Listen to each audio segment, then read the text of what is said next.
Olá, amigos.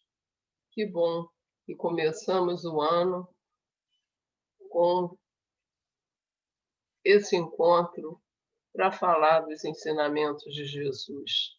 Nada melhor para a nossa caminhada nesses 365 dias do que termos como, como norte, como orientação,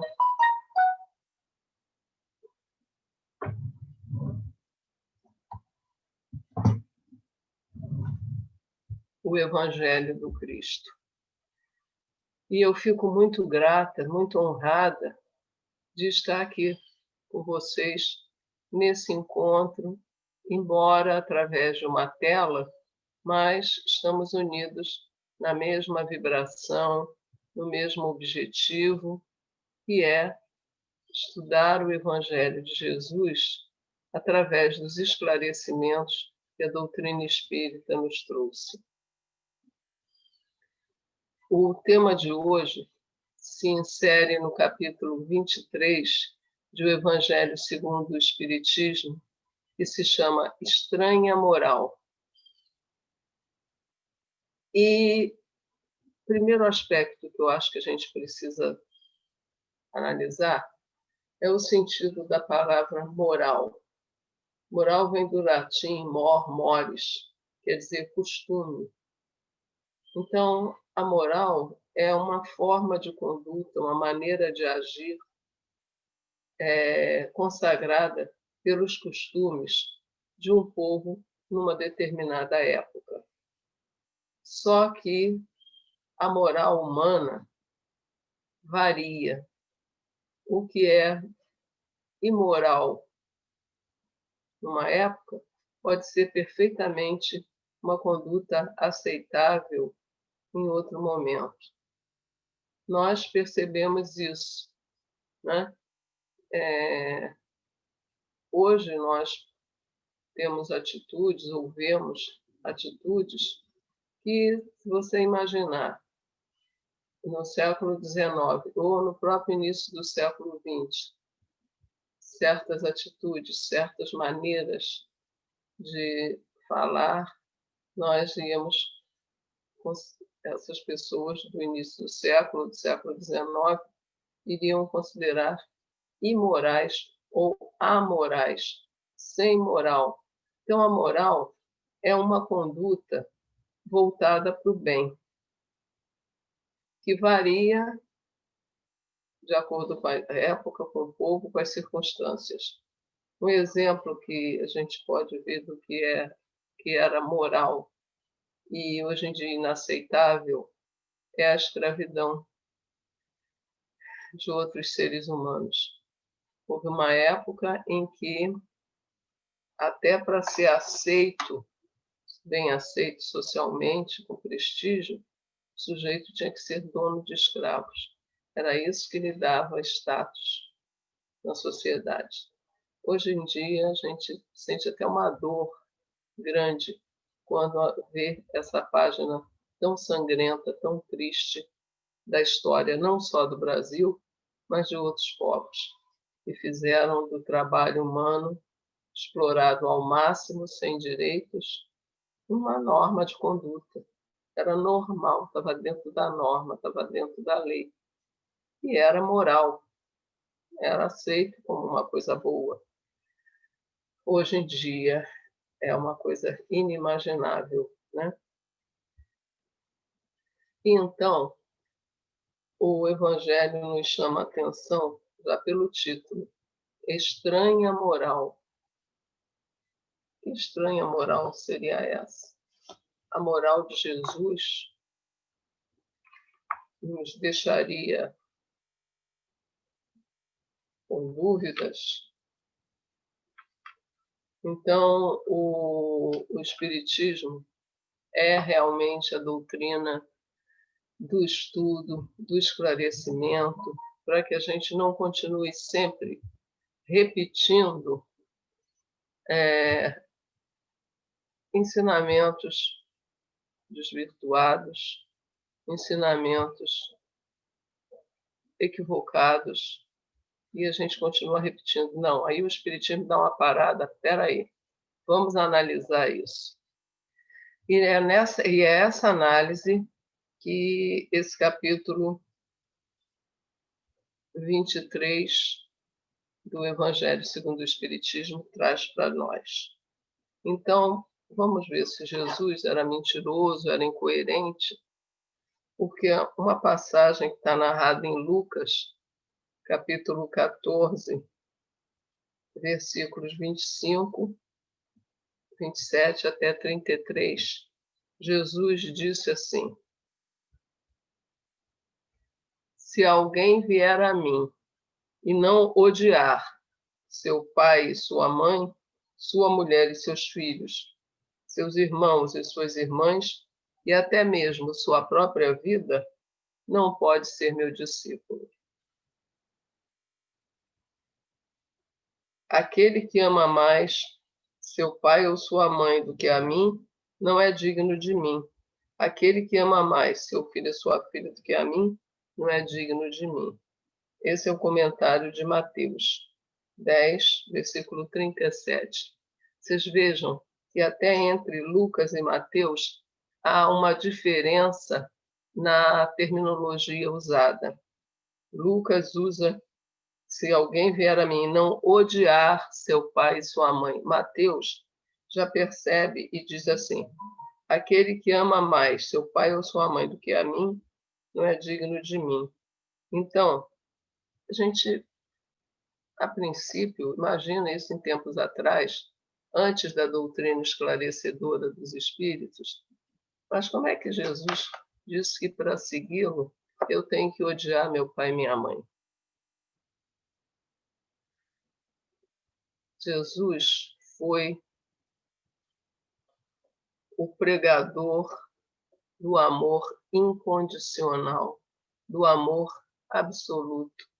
Amava a todos profundamente, sem distinções. Nós amamos desde que, o limite, eu amo desde que pense igual a mim. Eu amo desde que o outro também me ame. E Jesus nos amava apesar dos nossos equívocos, apesar das nossas traições aos propósitos cristãos. Seu amor era absoluto e incondicional. Nós amamos com condições. Então, seria possível que aquele que vivenciou o amor incondicional e absoluto mandasse alguém odiar seus pais, odiar seus filhos, para ser cristão, para ser um seguidor dele, do Cristo. Então vem a explicação dada pela doutrina. Esse termo odiar, na realidade, está mais próximo do sentido dado por Mateus, amar menos. Então, quem é seguidor verdadeiro de Jesus tem que amar a Deus sobre todas as coisas, amar o próximo e não se prender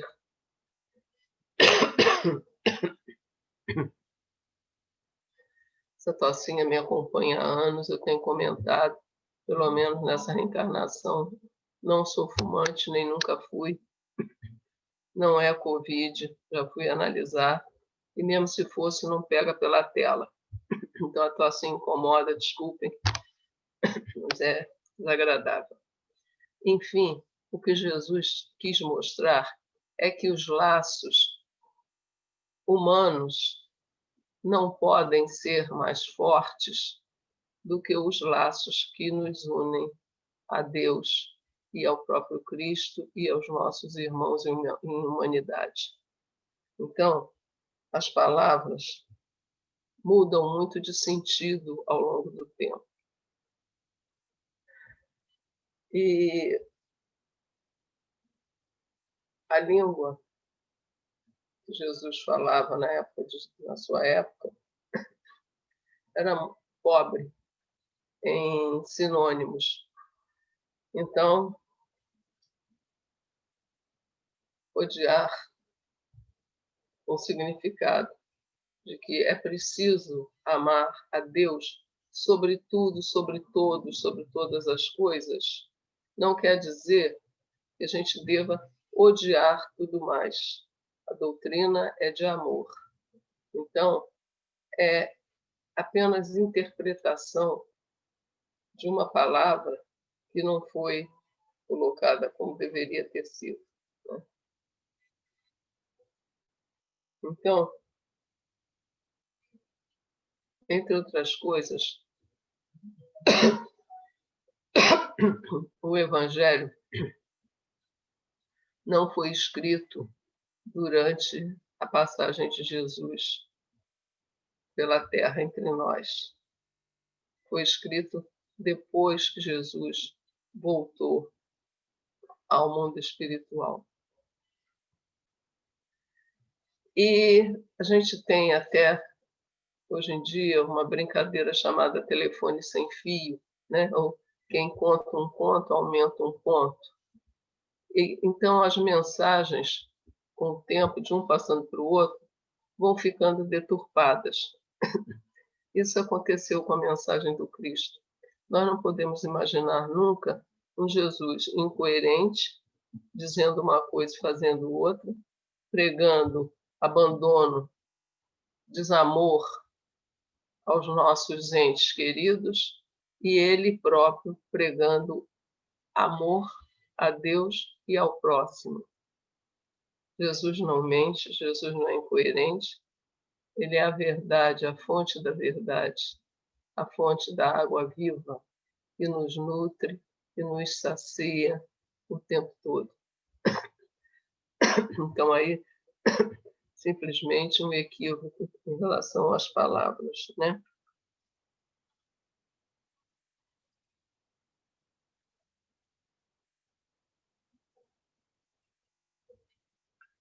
Imagina, tem que amar mais a mim do que a todo mundo. Então, seria um Jesus personalista, né? Será que para seguir, para ser cristão, temos que amar a Jesus mais do que a nossa própria família?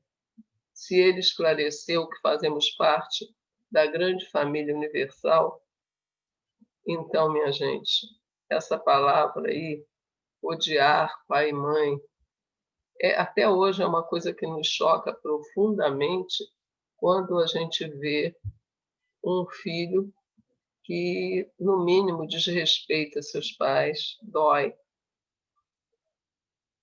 Chegam ao cúmulo de ferir fisicamente os pais, maltratar os filhos. Isso nos causa repugnância a nós, tão imperfeitos. Imagine se Jesus, a doçura em pessoa, o amor que transpirava pelas suas palavras e pelas suas ações, nos mandando odiar os pais e os filhos e os irmãos. Se ele disse que todos nós somos irmãos e que devemos nos amar como filhos queridos de um único Pai, Deus. Uma outra observação que eu preciso fazer é que os evangelhos, portanto, a narrativa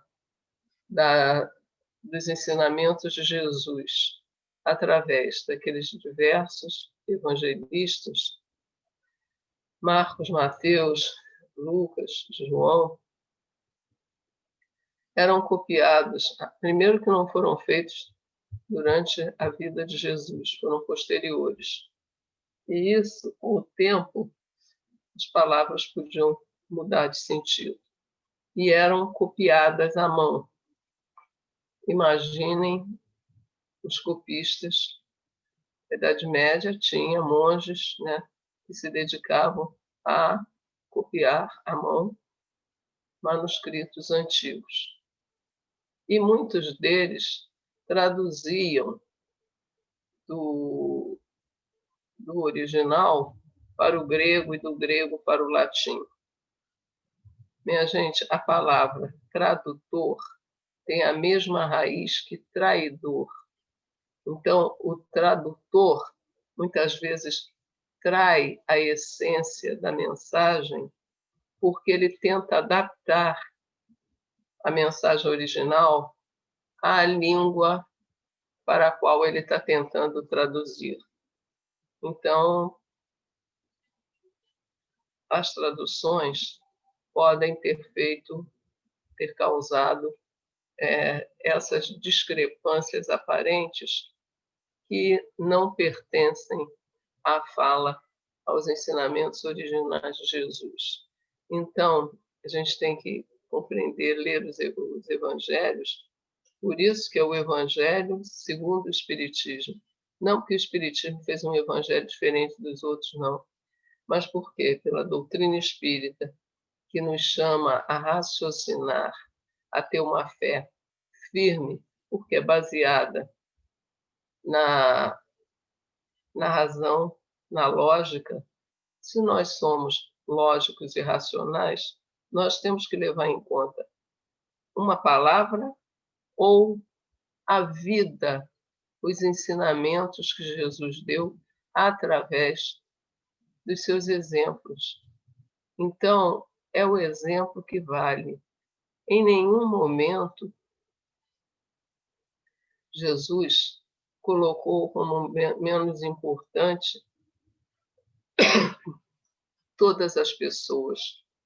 Pelo contrário, jamais foi excludente. Imagine em relação aos pais, filhos, irmãos, né? Ele conseguia agregar todos no seu grande amor. A família teve e tem uma importância muito grande para os cristãos.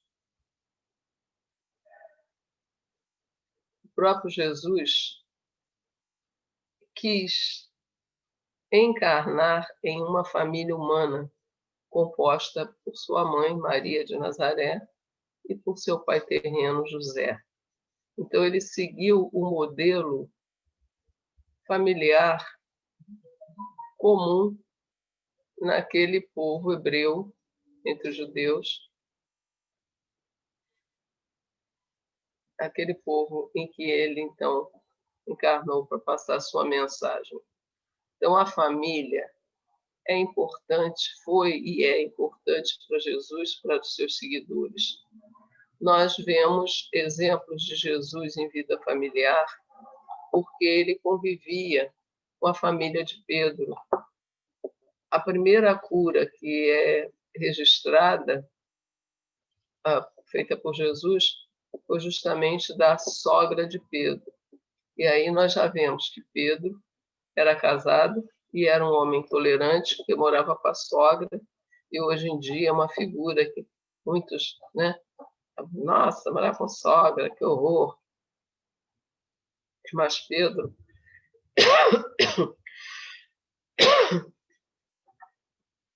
desculpa, morava com a sogra e Jesus visitava a família, curou a sogra de Pedro de uma febre que acredito que tenha sido malária, mas enfim. Se eu interromper a gravação toda vez que eu tossir, não é para hoje. Então, tenham paciência, exercitem a caridade, me perdoem e tenham a certeza que pela tela do computador, isso é alérgico, antiga, pela tela, ninguém vai ficar doente com a tosse da Sônia. Exemplos de Jesus na família. Lembram de Lázaro e suas irmãs, Marta e Maria? Jesus frequentava a casa deles.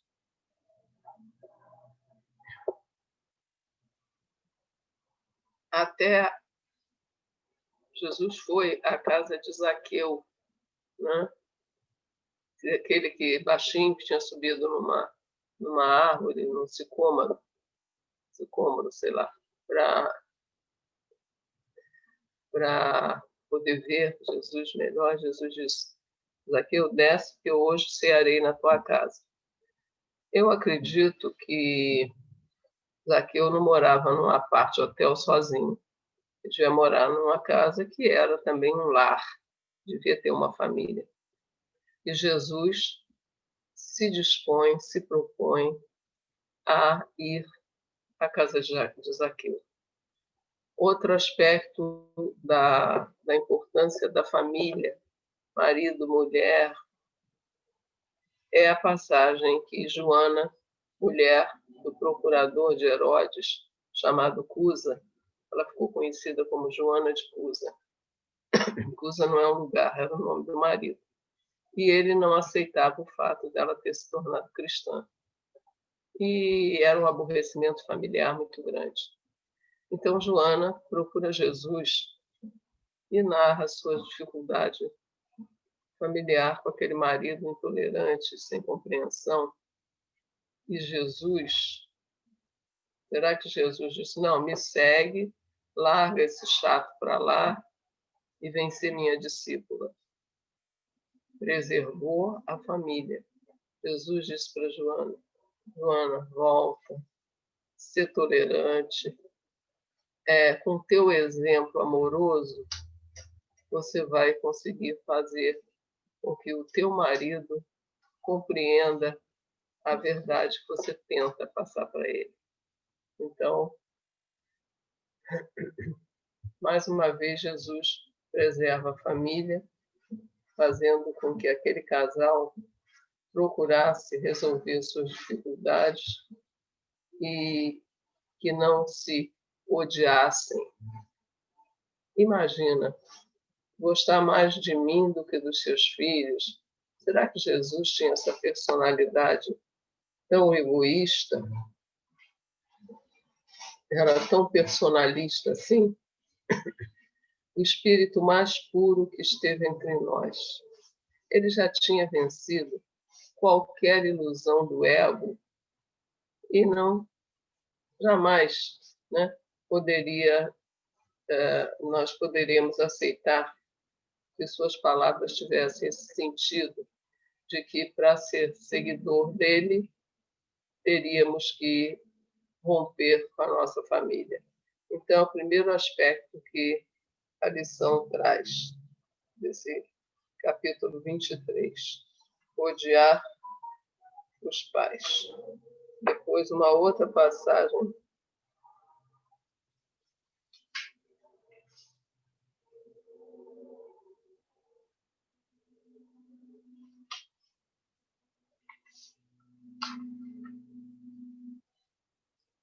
é quando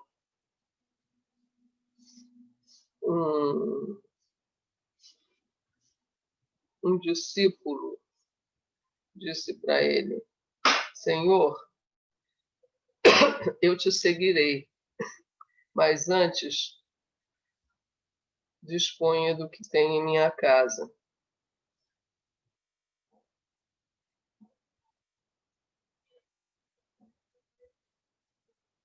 Quer dizer, o sujeito disse assim: Jesus, eu vou te seguir, mas primeiro eu preciso cuidar das minhas propriedades, vender algumas coisas, dispor do que eu tenho, dos meus bens materiais.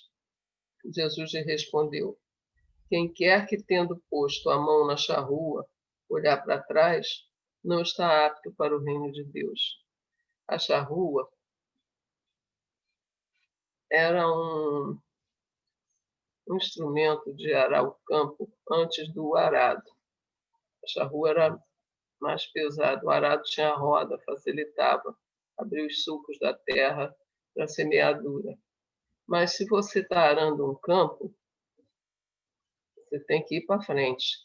Você pega o arado, a charrua, dá um passo, olha para trás. Não vai conseguir arar o campo. E é isso que Jesus diz. Você está preocupado, quer me seguir. O caminho está aberto por mim, mas você está voltado para os bens que ficaram para trás.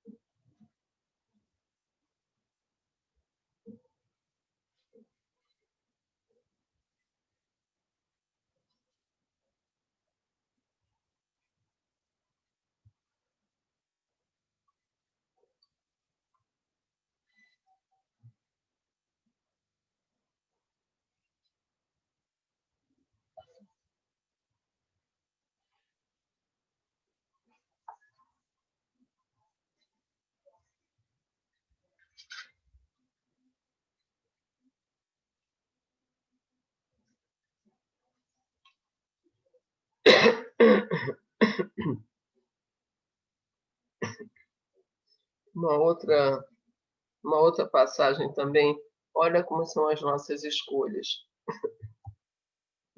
Narrado por Lucas. Jesus estava indo para Jerusalém, caminhando com seus seguidores por uma estrada árida. Eles tinham passado por uma aldeia de samaritanos, mas não conseguiram obter pousada. Então eles continuaram o caminho. E ocorre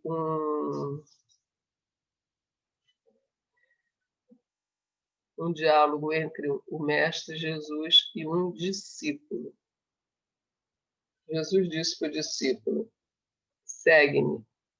E o discípulo: deixa-me primeiro ir enterrar meu pai. E Jesus respondeu: deixa os mortos enterrarem os mortos. Tu, porém, vai e anuncia o reino de Deus. Esse diálogo é travado entre Jesus e um discípulo. E aqui a gente tem que fazer a diferença entre discípulo e apóstolo. Então, isso não aconteceu com um dos 12 apóstolos, não. O discípulo é o aluno, é o aprendiz. Então, ele estava querendo seguir Jesus.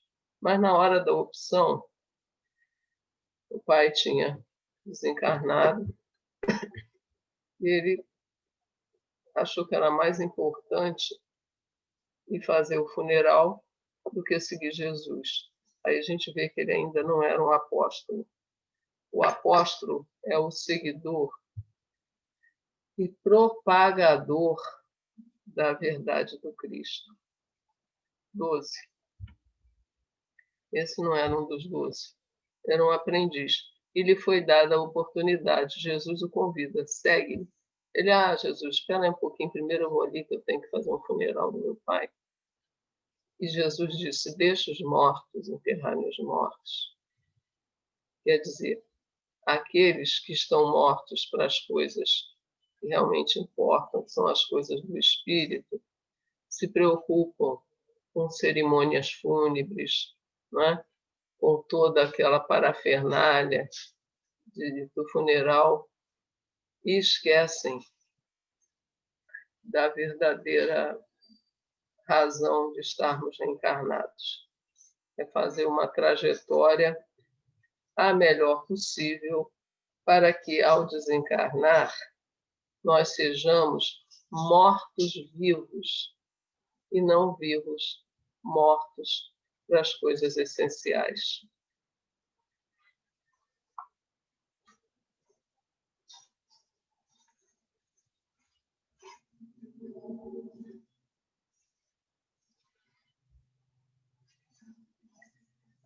Aquele discípulo ainda não tinha feito a sua escolha. Ele estava muito dividido. Como Jesus, em outra passagem, e parece que é uma estranha moral, Jesus diz que ele veio trazer a divisão.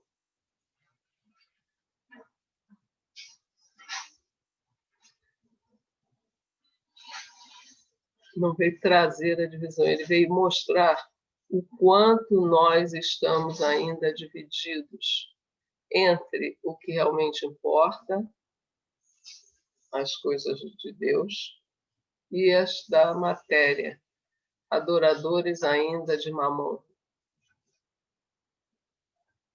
Vir a Deus ou a Mamon.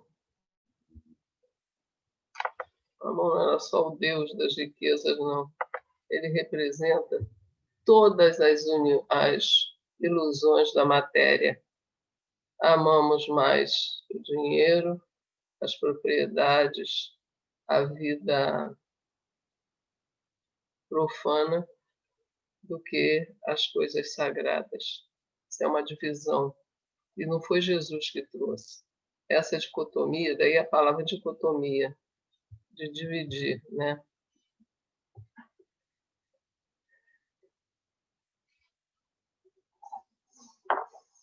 E o Espiritismo reforça a ideia de união e não de divisão. Os meus seguidores serão conhecidos por muito se amarem. Você é divide, cria cisânia, não é o verdadeiro discípulo de Jesus, nem o verdadeiro espírita. Aliás, só uma curiosidade, eu falei aqui em cisânia. Cisânia, em grego, é o nome do trigo, do joio, desculpa. O joio, parábola do joio e do trigo. O joio é aquele vegetal que, quando nasce, ele se semelha, é semelhante ao trigo. A tal ponto que não se pode, ainda quando as mudas são pequenas, separar o joio do trigo. Então, cisânia, em português, é discordância, divisão, briga, e é o termo usado para o joio em grego. Eu não sei grego, sei nada, mas a gente vai aprendendo quanto as palavras são importantes e quando se transporta de uma língua para outra, pode reforçar o seu significado, ou então, ou ela esclarece, ou então, como aquele caso do odiar, né, deturpa o sentido. Jesus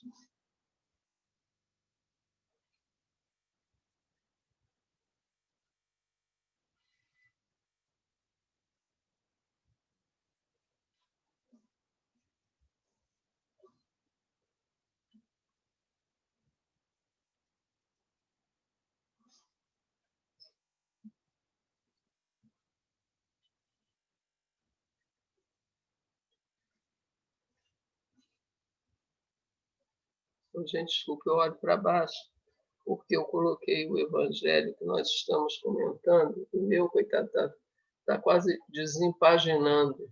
O livro não desencarna, mas está desempaginando de tanto que já foi lido, e agora ele precisa descansar um pouco para eu começar a pôr em prática. Cada vez que a gente lê, tem uma abordagem, às vezes um termo, uma explicação que nós não vemos. Então, o meu está bem usado. Então, deixar os mortos, enterrar os mortos. São os mortos para as coisas de Deus que vão se preocupar com os rituais, né? São os vivos mortos.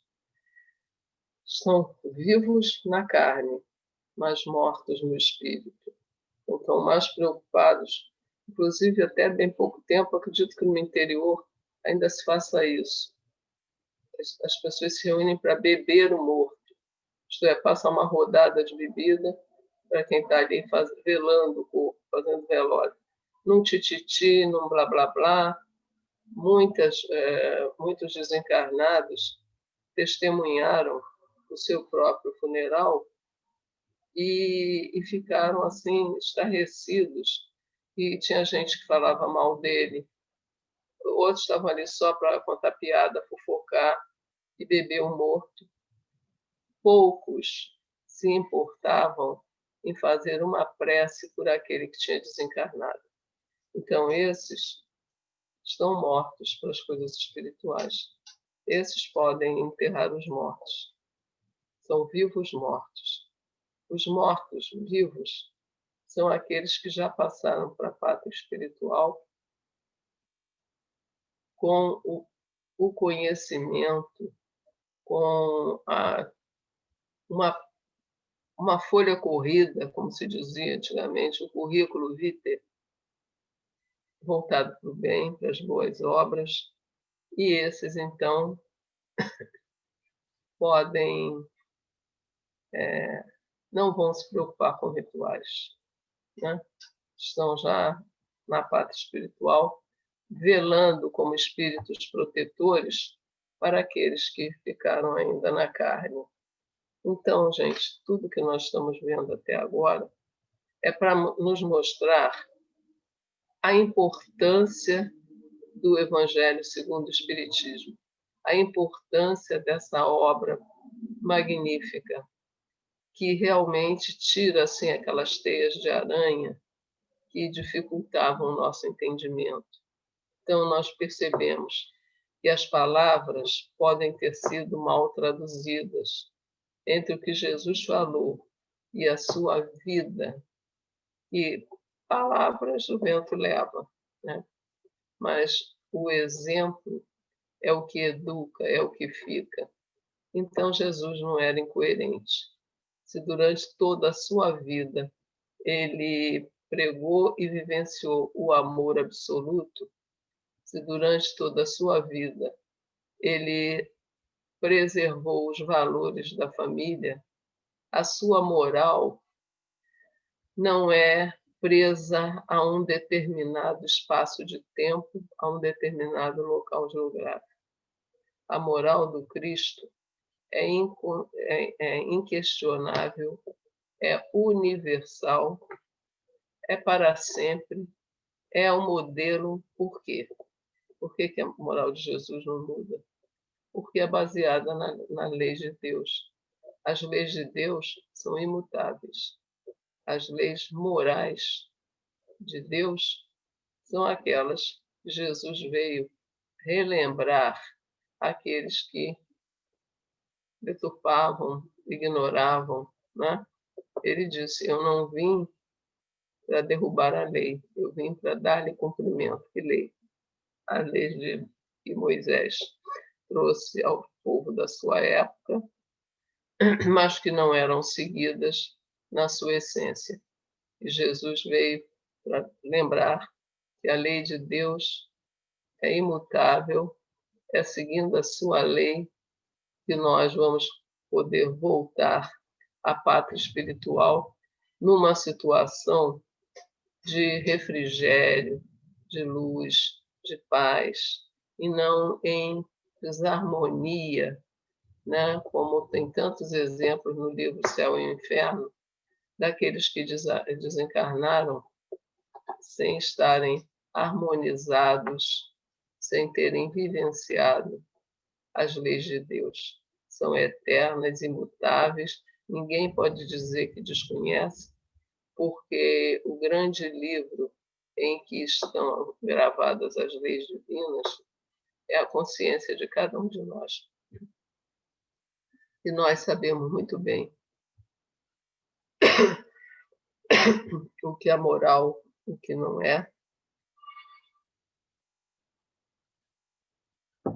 o que agradaria a Jesus ou não. Então, a moral de Jesus não é estranha, não é incoerente, só causa estranheza àqueles que não conseguiram penetrar na sua essência.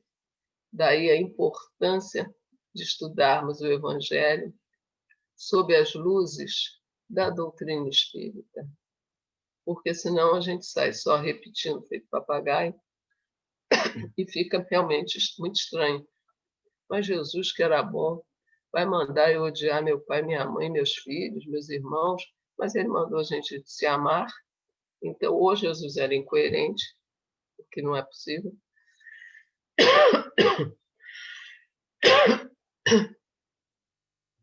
ou as suas palavras foram mal entendidas por ignorância ou até por má fé mesmo,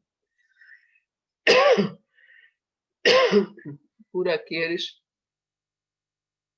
que tiveram a missão de divulgar a sua boa nova, a sua mensagem. Então, meus amigos,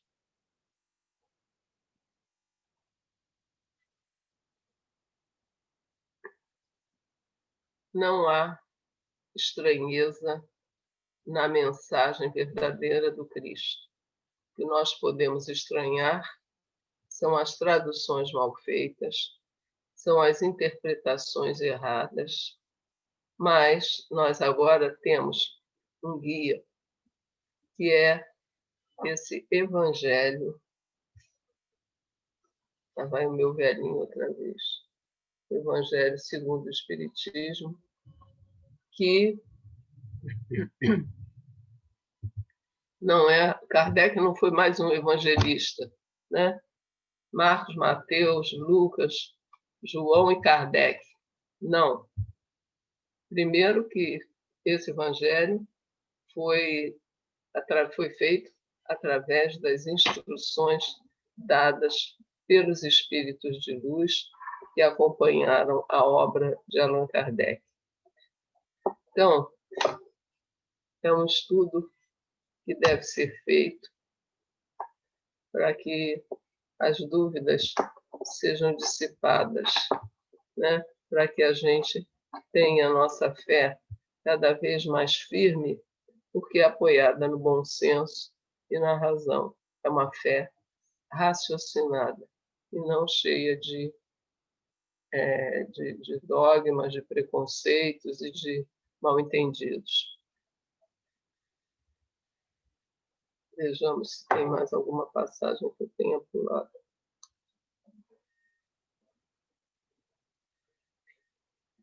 Quando ele diz, não vim trazer a paz, mas a divisão. Jesus ficou conhecido como o príncipe da paz. Pacifica, bem-aventurados os pacificadores, é uma das passagens, uma das bem-aventuranças do Sermão da Montanha. Não foi nem bem-aventurados pacíficos, porque o pacífico pode ser apenas o omisso. Ah, não quero me amolar, não vou entrar nessa, deixa para lá. Não. O bem-aventurado pacificador é aquele que leva a paz, é aquele que atua em favor do bem, da paz, da harmonia. Então, Jesus disse que não veio trazer a paz, veio trazer a divisão. Acho que eu já comentei. Ele não veio trazer a divisão, ele veio mostrar o quanto ainda há essa dicotomia entre os homens, entre os países e entre cada um de nós. Nós somos muito divididos, né? E temos que fazer escolhas a cada momento. O que eu escolho? Caminhar com Cristo, ou vou primeiro cuidar dos funerais ou das festas de casamento, ou lá o que for, e vou deixar as mensagens e a vivência espiritual para depois. É uma divisão, é uma escolha, igual aquele que ainda não era apóstolo, era um discípulo, e falou, primeiro eu preciso vender minhas coisas, depois eu te sigo, Senhor. Ele não era um apóstolo, ainda não tinha, como se diz, vestido a camisa de Jesus, né?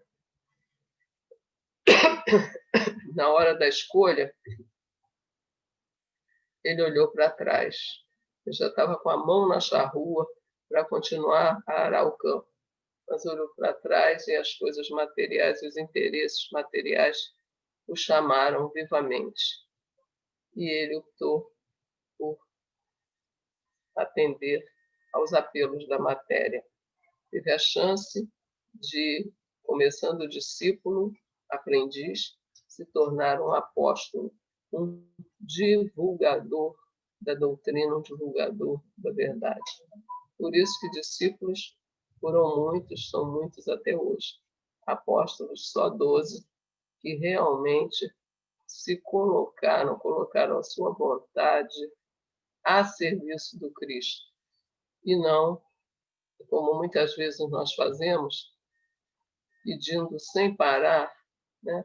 Pedir e recebereis. Aí a gente adorou essa passagem de Jesus, colocando Jesus a nosso serviço e não nós como servidores do Cristo. Então, meus amigos, a moral de Jesus é única, universal, vale para todo sempre, é guia seguro para a nossa vida. Jesus afirmou, eu sou a verdade, o caminho e a vida. Deixou suas pegadas, seu rastro de luz. Se a gente fica olhando para trás, pega desvios, faz mais escolhas, aí nós ainda vamos dizer que estamos seguindo Jesus. Ele disse, não quero nem saber dos meus pais, não. Os pais idosos não precisam ser cuidados, não, porque agora eu vou para a igreja. Não tem nada que cuidar dos pais, não, porque Jesus disse para eu odiar meus pais, para poder segui-lo. Gente, é tão ilógico, né? Tão absurdo. E é essa a reflexão que eu acho que nós devemos fazer. Ler, estudar várias vezes o Evangelho na sua forma original. Fez uma beleza muito grande. Os evangelistas foram perfeitamente capazes de passar para nós as belezas que Jesus ensinou, mas não esquecendo que eram humanos, e aquelas mensagens foram escritas depois de Jesus, e foram escritas, quer dizer, muitas vezes chegam a nós através de traduções para o grego, para o latim, e daí a chegar ao português ou às outras línguas atuais, as deturpações foram ocorrendo muito. Então, guia seguro para entender o Evangelho é o Evangelho segundo o Espiritismo, e deve ser lido várias vezes, porque cada vez que nós lemos, nós fazemos uma descoberta. Puxa, como é que eu não percebi isso aqui? Então, fiquemos com a mensagem de Jesus, o seu exemplo na nossa vida, e que essa caminhada ao longo desses 365 dias deste ano, que foi tão desejado, tão esperado, seja uma trilha luminosa, trilha essa aberta pelos ensinamentos de Jesus. O mapa do tesouro, o mapa para se chegar ao verdadeiro tesouro, que é a vida espiritual, está aqui, nesse evangelho velhinho, mas que cada vez que eu vejo tem uma novidade esperando para a gente analisar, para compreender melhor. Então, meus amigos, eu espero que tenha conseguido não atrapalhar ninguém. Não tenho maiores pretensões, não, mas que, pelo menos, não tenha atrapalhado. E que cada um agora, nem que seja por curiosidade, pegue o Evangelho segundo o Espiritismo, capítulo 23, e relê, agora com essas posturas, né, que a gente foi colocando, vai tendo um entendimento da real mensagem de Jesus Cristo. E fiquemos com a paz do Senhor nos nossos corações. Obrigada a todos.